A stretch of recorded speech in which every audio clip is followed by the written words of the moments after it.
يعرفون أبناءهم وإن فريقا منهم ليكتمون الحق وهم يعلمون.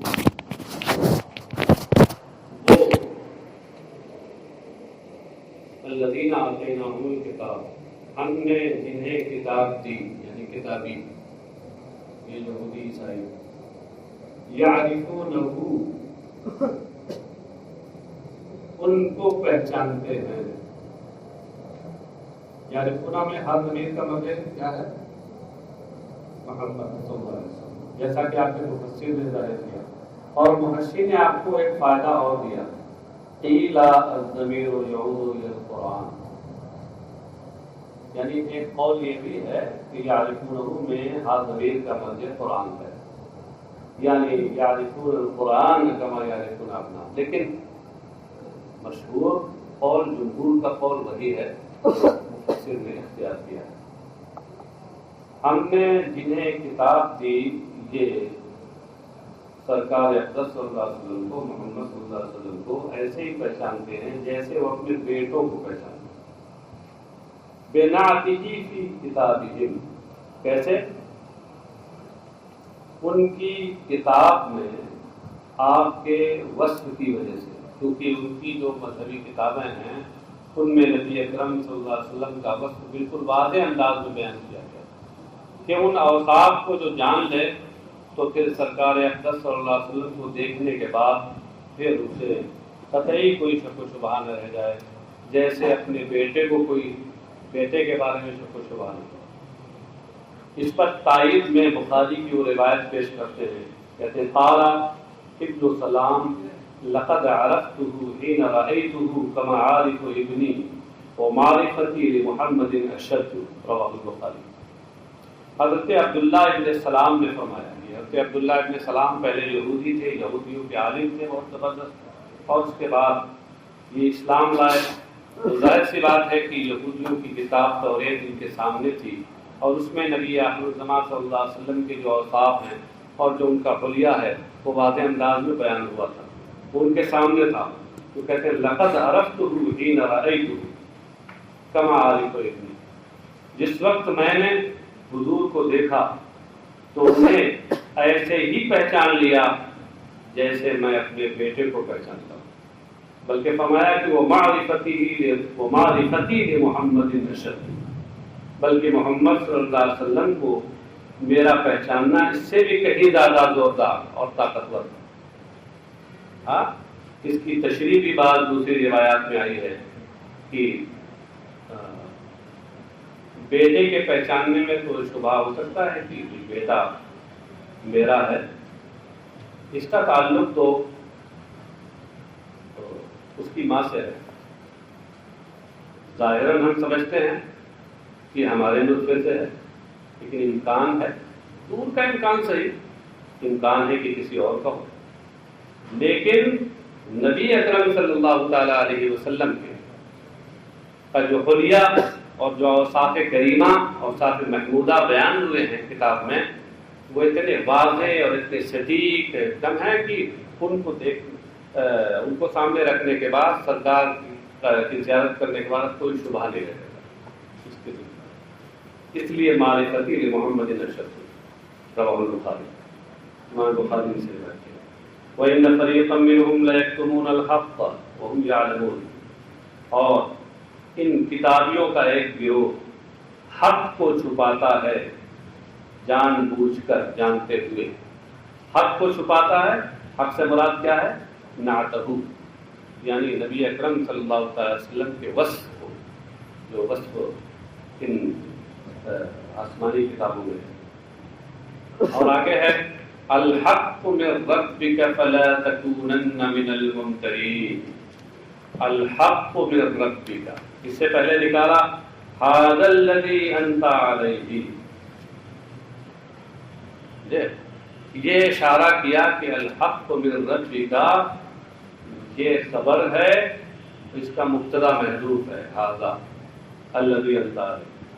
دیکھیں بچے نے لکھا نا، اس کے نیچے مبتدا اور اس کے بعد حق کے نیچے لکھا خبر، تو اشارہ یہ کیا کہ الحق من ربک یہ مبتدا خبر ہے اور اس کا مبتدا ھذا محذوف. اگرچہ دوسری ترکیب بھی ہو سکتی ہے مگر ان کے نزدیک یہ ترکیب راجح ہے، ورنہ یہ بھی ہو سکتا ہے کہ الحق کو مبتدا کرا دیں اور من ربی کا یہ قائم ثابت کسی سے متعلق ہو کر اس کی خبر ہو اور ترجمہ یہ ہو کہ حق تمہارے رب کی جانب سے ہے۔ یہ بھی ترکیب بعض مفسرین نے کی ہے۔ ان کے لحاظ سے ہوا کہ یہ جس پر آپ ہیں الحق من ربک، یہ تمہارے پروردگار کی جانب سے حق ہے۔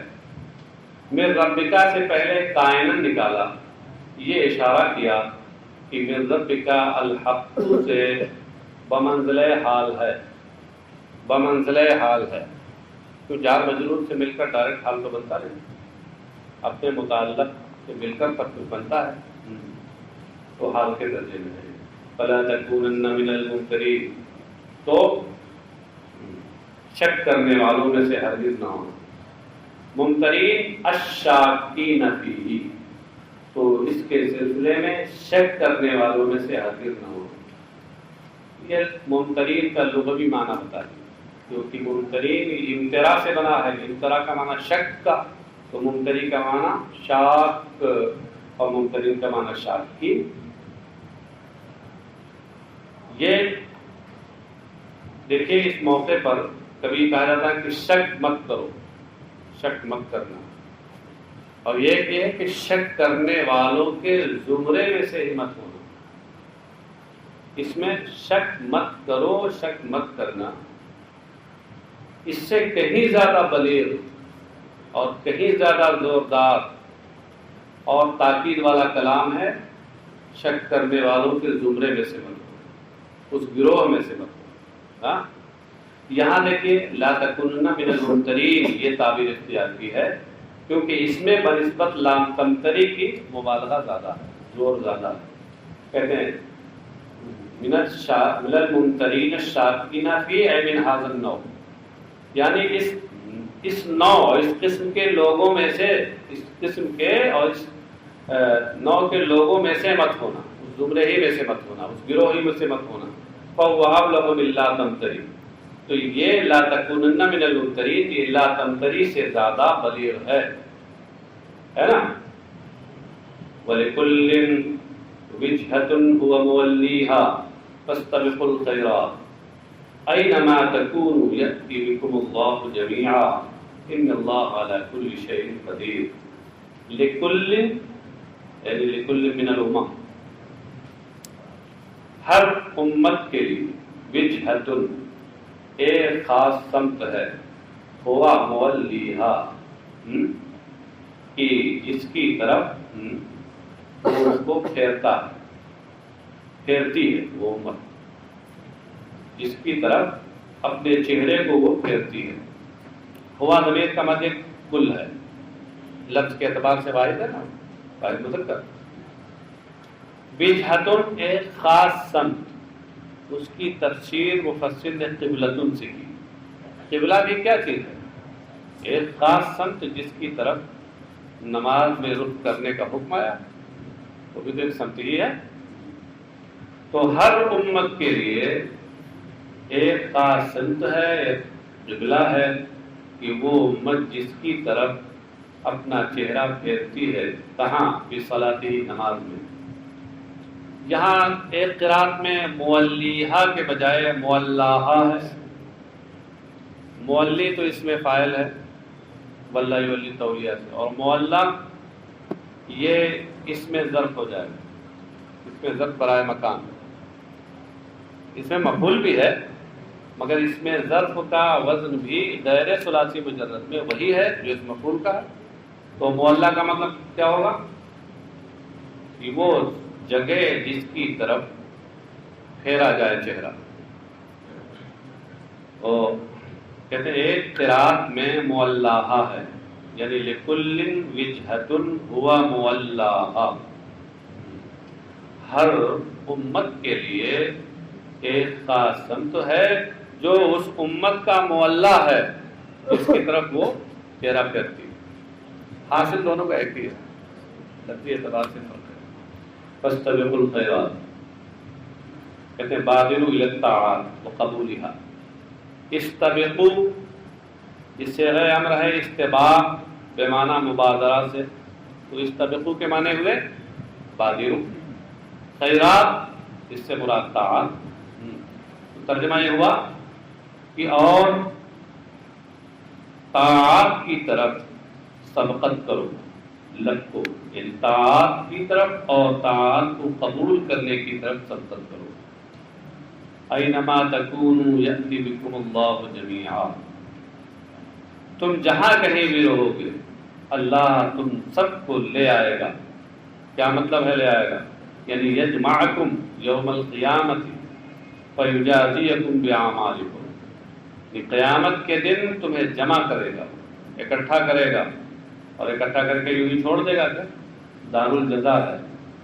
فیجازیکم باعمالکم، تو تمہارے اعمال کی تمہیں جزا دے گا۔ ان اللہ علی کل شیء قدیر، یقیناً اللہ سب کچھ کر سکتا ہے۔ ومن حيث خرجت فول وجهك شطر المسجد الحرام وانه للحق من ربك وما الله بغافل عما تعملون یا عما يعملون۔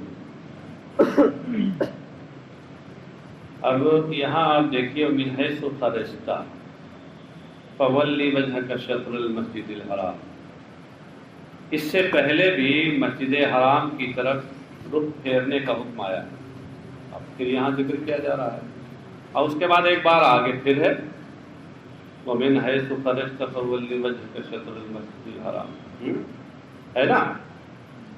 وَحَيْثُ مَا كُنْتُمْ فَوَلُّوا وُجُوهَكُمْ شَطْرَهُ، ہے نا؟ تو یہ کیوں ہے؟ پہلی جگہ جو شروع میں بیان ہوا وہ حالت اقامت کا بیان تھا، کہ اقامت کی حالت میں جب کہیں تم مقیم ہو اپنے وطن میں، وطن میں یا کہیں بھی مقیم ہوگا، تو اس صورت میں بھی تمہیں نماز میں اپنا چہرہ کعبہ شریف کی طرف کرنا ہے، اور یہاں سفر کی حالت کا بیان ہے۔ وَمِنْ حَيْثُ خَرَجْتَ، خرجتا ہے سافر تھا، تو یہ سفر کی حالت کا بیان ہے۔ اسے بتایا کہ سفر حضر دونوں میں حکم ایک ہے، استقبال قبلہ۔ تو یہ تو من حیث خرجتا پہلے والا، یہ سفر اور حضر کے درمیان یکسانیت بتانے کے لیے آ گیا، اور بعد میں جو یہ من حیث خرجتا آ رہا ہے یہ اسی قول کی تاکید ہے۔ جب کوئی بات اہم ہوتی ہے، اس کے منکرین کچھ ہوتے ہیں، تو وہاں تاکید کی ضرورت پڑتی ہے، اس سے تاکیداً کیوں ہوا ہے۔ اب دیکھ لیجیے ترجمہ، اور جہاں سے بھی تم سفر میں کے لیے نکلو تو اپنا چہرہ مسجد حرام کی جانب یعنی کعبہ شریف کی طرف پھیر دو، یعنی نماز کی حالت میں، یعنی مطلب کہ سفر کی حالت میں جانا ہے پورا وہ پھیر دو پچھے، کیوں جانا، جہاں جانا ہے وہاں کا راستہ اختیار کرو، کہ تبھی تو پہنچو گے منزل پر۔ وَإِنَّهُ لَلْحَقُّ مِن رَبِّكَ، اور یقیناً یہ تمہارے رب کی جانب سے حق ہے، یعنی ثابت ہے۔ وَمَا اللَّهُ بِغَافِلٍ عَمَّا يَعْمَلُونَ یا عَمَّا تَعْمَلُونَ، اور اللہ تمہارے اعمال سے یا ان کے اعمال سے بے خبر نہیں۔ تا اور یا کے ساتھ یہاں دو قراتیں ہیں، اور تقدم مثلہ، اس طرح کا کلام اس سے پہلے گزر چکا ہے، وہاں جو تشریح ہلکی پھلکی کرنی تھی وہ بھی ہو چکی ہے۔ حفظ ذلك من حفظ ونسي من نسي وكرره لبيان تصاوی حکم السفر وغیرہ، اور اس کو مکرر ذکر کیا، اس سے پہلے بھی اس مضمون کو ذکر کیا، اور یہاں پھر آیت میں اس کو ذکر کیا، اس کو مکرر ذکر کیا یہ بتانے کے لیے کہ سفر اور غیر سفر کا حکم مساوی ہے، برابر ہے استقبال قبلہ کے معاملے میں۔ سفر میں رہو چاہے حضر میں رہو، نماز میں تمہیں قبلہ، تمہارا قبلہ سمت کعبہ ہے۔ وَمِنْ حَيْثُ خَرَجْتَ فَوَلِّ وَجْهَكَ شَطْرَ الْمَسْجِدِ الْحَرَامِ وَحَيْثُ مَا كُنْتُمْ فَوَلُّوا وُجُوهَكُمْ شَطْرَهُ، ترجمے کی ضرورت نہیں، كَرَّرَهُ لِلتَّأْكِيدِ، پھر اسی مضمون کو دوبارہ لائے، كَرَّرَهُ لِلتَّأْكِيدِ، اس کو تاکیداً دوبارہ ذکر کیا، کیونکہ انکار منکرین موجود تھے بہت سے قبلہ کے، تو اس لیے ضرورت تھی کہ تاکید کے ساتھ اس حکم کو بیان کیا جائے. لئلا یکون للناس علیکم حجہ الا الذین ظلموا منہم ولا تخشوهم واخشونی. لئلا یکون للناس علیکم حجہ، تاکہ ان لوگوں کے لیے تمہارے اوپر حجت نہ رہے. الناس سے مراد کون ہے؟ دو احتمال، یہودی مراد ہوں یا مشرکین، یا یوں کہہ لیجیے کہ احتمال نہیں بلکہ منع خلو کے طریقے پر اس سے مراد یہود و مشرکین. منع خلو کا مطلب یہ ہے دونوں نہ ہوں، ایسا نہیں، دونوں جمع ہو سکتے ہیں. معنی تو خلو نہیں ہوتا نا، ہاں، کہ دونوں کا ایک ساتھ صادق آنا وہ ممکن ہوتا ہے، اور دونوں کا رفع ہو جائے ایسا نہیں ہو سکتا. تو آئے یہاں او منع خلو کے حجتن اے مجادلتن فی التولی الی غیرہا، تاکہ لوگوں یعنی یہود یا یہودیوں یا عیسائیوں کا تمہارے اوپر ان کی حجت نہ رہے، یعنی ان کی جانب سے جھگڑا اور کٹ حجتی نہ رہے. فی التولی الی غیرہا، اس کے علاوہ کی طرف منہ پھیرنے کے تعلق سے. اے لینتفی مجادلتہم لکم من قول الیہود یجحد دیننا ویتبع قبلتنا وقول المشرکین یدعی ملت ابراہیم ویخالف قبلتہ. مطلب ان کی کٹ حجتی کیوں ختم ہو جائے؟ ایسے کہ اگر آپ ایسا نہیں کریں گے تو یہ یہود کہیں گے کہ ہمارے دین کا انکار کرتے ہیں اور ہمارے قبلہ کی طرف نماز پڑھتے ہیں مقرر. اگر آپ کعبہ شریف کی طرف رخ کر کے اب نماز نہیں پڑھیں گے اور انہیں بیت المقدس کی طرف رخ کر کے نماز پڑھتے رہیں گے تو یہودیوں کو اس کٹ حجتی کا موقع ملے گا کہ یجحد دیننا ویتبع قبلتنا، کہ ہمارے دین کا انکار کرتے ہیں اور ہمارے قبلے کی پیروی کرتے ہیں. ارے جب ہمارے دین کے منکر ہو تو قبلہ بھی الگ بناؤ. یہ یہودی کو کہنے کا موقع ملے گا، اور مشرکین کو یہ کٹ حجتی کرنے کا موقع ملے گا کہ یدعی ملت ابراہیم ویخالف قبلتہ. اگر مقدس بیت المقدس ہی کی طرف رخ کر کے نماز پڑھتے رہے آپ تو ایسی صورت میں مشرکین عرب کو یہ موقع ملے گا کہ یہ کہتے ہیں کہ ہم ملت ابراہیمی پر ہیں، جبکہ حضرت ابراہیم کا قبلہ تو کعبہ تھا اور یہ بیت المقدس کی طرف رخ کر کے نماز پڑھ رہے ہیں. تو ملت ابراہیم پر ہونے کا دعویٰ ہے اور قبلہ ابراہیم کی مخالفت کر رہے ہیں. یہ دونوں کٹ حجتی ختم ہو جائے. الا الذین ظلموا منهم بالعناد فانهم یقولون ما تحول الیہا الا میلا الی دین آبائہم. کہتے ہیں سوائے ان لوگوں کے جنہوں نے ان میں سے جنہوں نے ظلم کیا. کیا مطلب ہے؟ مطلب یہ ہے کہ یہ تحویل قبلہ پر جو تمہارا عمل ہو رہا ہے تو اس سے عمومی طور پر یہودیوں اور مشرکین عرب کی کٹ حجتی تو ختم ہو جائے گی، لیکن اب بھی کچھ ظالم ہیں، ان کی کٹ حجتی ختم نہیں ہوئی کیونکہ وہ ہر دھرمی پہ اتر آئے ہیں. وہ تو یہ کہتے ہیں ارے جانتے ہیں یہ ادھر کعبہ کی طرف جو انہوں نے رخ کر کے نماز پڑھنا شروع کر دیا ہے اب تو جانتے کس لیے کر رہے ہیں؟ اس لیے کہ اپنے دین آباء و اجداد کے دین کی طرف ان کا میلان ہو گیا. ان کے جو آباء و اجداد تھے ان کا قبلہ تو یہ کعبہ ہی تھا، تو یہ پہلے تو انہوں نے اپنے آباء و اجداد کے دین کی کا انکار کیا، لیکن اب مائل ہو گئے جی. ہاں، یعنی بقول شاعر کے اب نظر آتے ہیں زاہد راہ پہ آتے ہوئے تازرے میں خانہ آ جاتے ہیں سمجھاتے ہوئے. اب نظر آتے ہیں زاہد راہ پہ آتے ہوئے اور تازرے میں خانہ آ جاتے ہیں سمجھاتے ہوئے شرامت کی میں خانے کے دروازے تک آ جاتے ہیں. بقول شاعر کے گویا وہ یہ کہیں گے جو ظالم ان میں سے سوائے ان لوگوں کے ان میں سے جنہوں نے ظلم کیا. ظلم کرنے سے مراد کیا؟ ہر دھرمی کی عناد، ہر دھرمی.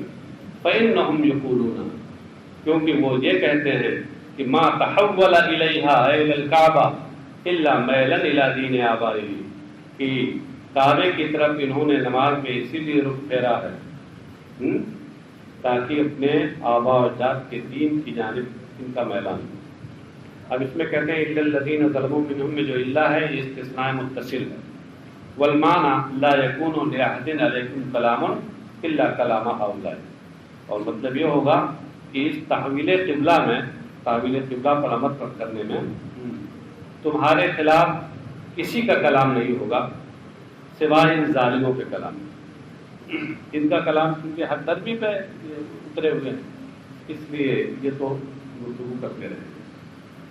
فلا تخشوہم، تخشو یہ خشیہ یخشا خشیتن سے ہے نہیں ہے، لا تخشوہم اے لا تخافو جدالہم، اس سے اشارہ کیا کیا کہ ضمیر ہم جو منصوب ہے اس سے پہلے مضاف محذوف ہے، یہ تخافو کی تفسیر تو اس کا لغوی ترجمہ کر دیا ہے، اور جدال پڑھا کر کے اشارہ کیا کہ مضاف محذوف ہے۔ تو قبلہ کی طرف منہ کرنے میں، منہ پھیرنے میں ان لوگوں کی کٹ حجتی سے تم نہ ڈرو، وخشونی صرف مجھ سے ڈرو۔ یہاں ڈرنے سے کیا مراد ہے؟ بامتثال امری، بائے تصویر ہے، مجھ سے ڈرو یعنی میرے حکم کی بجاوری کرو۔ وَلِأُتِمَّ نِعْمَتِي عَلَيْكُمْ، لِأُتِمَّ کو بتا رہے ہیں کہ عطفٌ علی لِأَلَّا يَكُونَ، کہ لِأُتِمَّ لِأَلَّا يَكُونَ پہ عطف ہے، اس کا اوپر ہے نا لِأَلَّا يَكُونَ عَلَيْكُمْ حُجَّةٌ، اسی پہ اس کا عطف ہے وَلِأُتِمَّ، کہ یہ تحویل قبلہ کا جو حکم ہوا ہے وہ اس لیے تاکہ ان مخالفین کی حجت بازی ختم ہو جائے سوائے ظالموں کے، اور اس لیے تاکہ میں اپنی نعمت تمہارے اوپر مکمل کروں،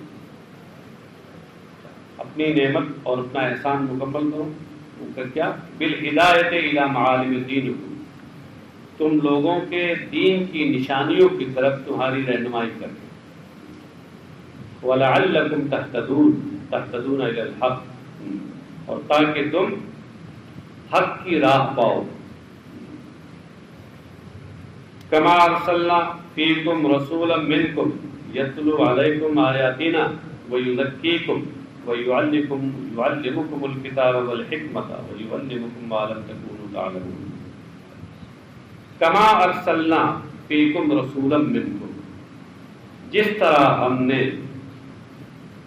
تمہیں میں سے ایک رسول بھیجا، خطاب عرب مسلمانوں سے ہے، تمہیں میں سے ایک رسول بھیجا۔ کما ارسلنا کے بارے میں یہ کہہ رہے ہیں کہ متعلق بے اتمہ، لاتمہ میں جو اتمہ ہے کہہ رہے یہ اس سے متعلق ہے، کما ارسلنا فیکم اے اتماما کا اتمامہا بارسالنا، لاتم نعمتی علیکم کما ارسلنا اے لاتم اتماما کا اتمامہا اے کا اتمام نعمتی بارسالنا۔ صاحب ایک یہاں بڑا زبردست شبہہ ہے، یہ کہہ رہے ہیں کہ کاف حرف جر اپنے مجرور سے مل کر اتمہ سے متعلق، ہاں، حالانکہ محققین نحو یہ کہتے ہیں کہ الکاف مع مجرورہ لا یکون ظرفا لغوا بل مستقرا، کاف اپنے مجرور سے مل کر ہمیشہ ظرف مستقر بنتا ہے، کبھی ظرف لغو نہیں بنتا، اور اگر اس کو آپ متعلق قرار دیں اتمہ سے تب تو ظرف لغو ہو جائے، سمجھے؟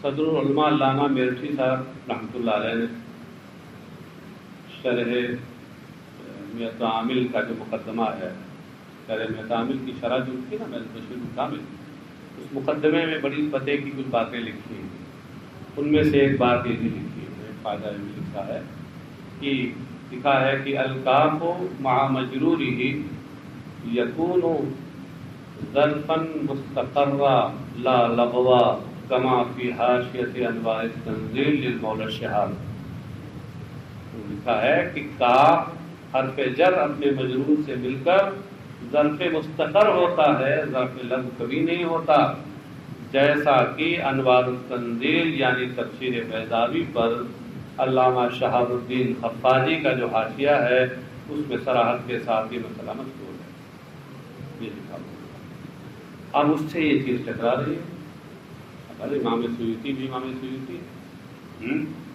لیکن میں سمجھتا ہوں کہ کوئی ٹکراؤ نہیں ہے، کوئی ٹکراؤ یہاں در حقیقت نہیں ہے، بلکہ یہاں کما ان کے متعلق بے کہنے کا ہرگز یہ مطلب نہیں ہے کہ یہ اتمہ کا ظرف لفظ، کیوں؟ اس لیے کہ اے کے ذریعے اس کی تفسیر وہ کیا کر رہے ہیں، اے اتمامن کا اتمامہا بارسالنا، اے اتمامن کا اتمامہا بارسالنا۔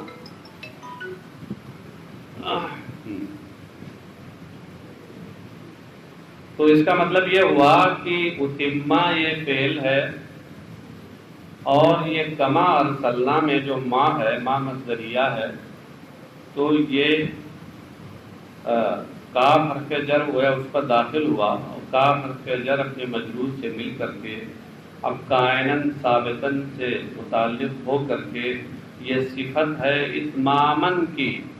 اتمامن یہ موصوف اپنی صفت کے سے مل کر اتمہ کا مفعول مطلق ہے، تو صاحب ظرف لفظ تو نہیں ہوا، ظرف مستقر ہی تو ہوا، اور یہی تو ان لوگوں نے کہا کہ کاف اپنے مجرور کے ساتھ مل کر کے وہ ظرف مستقر ہی ہوتا ہے، ظرف لفظ نہیں ہوتا۔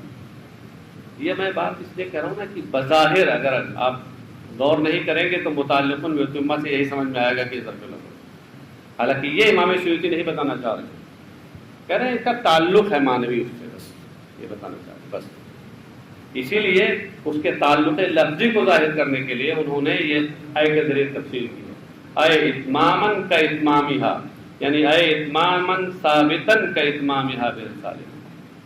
پھر صورت میں ثابت سے نہ متعلق ہوگا وہ، کیوں؟ معنوی تعلق بتایا، لہذا آپ کو اعتراض ہے۔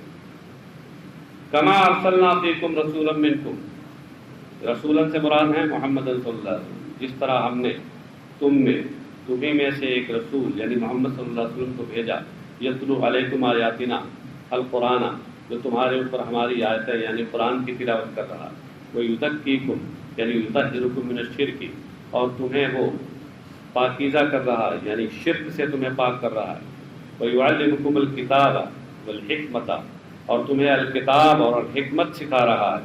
الکتاب سے مراد قرآن، الحکمت سے مراد قرآن میں جو احکام ہیں، ما فیہ من الاحکام، وَيُعَلِّمُكُمْ مَا لَمْ تَكُونُوا تَعْلَمُونَ، اور تمہیں ان چیزوں کی تعلیم دیتا ہے، وہ سکھاتا ہے جنہیں تم جانتے نہ تھے۔ فَاذْكُرُونِي أَذْكُرُكُمْ أَذْكُرْكُمْ وَاشْكُرُوا لِي وَلَا تَكْفُرُونَ، تو تم مجھے یاد کرو، میں تمہیں یاد کروں۔